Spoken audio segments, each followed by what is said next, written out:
Le sacrifice ou l'abandon du cœur de l'homme et de ses émotions est la première des règles. Elle exige le maintien d'un équilibre qui ne saurait être ébranlé par l'émotion personnelle.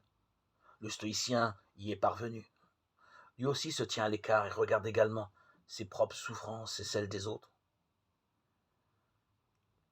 De même que le mot larme, dans le langage des disciples, exprime l'essence de l'émotion et non son apparence matérielle.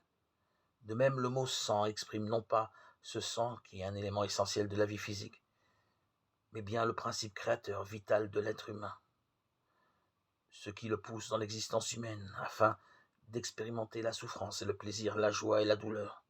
Lorsqu'il a laissé couler le sang du cœur, le disciple se tient devant les maîtres comme un pur esprit qui ne désire plus s'incarner par amour de l'émotion et de l'expérience. Il se peut qu'à travers les grands cycles du temps, dans la matière grossière, soit encore son lot, mais il ne les désire plus. L'âpre désir de vivre s'est détaché de lui.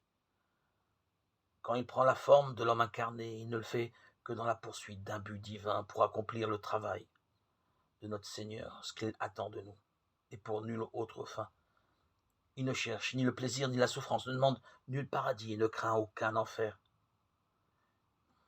Il est entré en possession d'un grand héritage, qui n'est pas tant une compensation pour ce dont il a fait l'abandon, qu'un état qui de soi-même efface leur mémoire.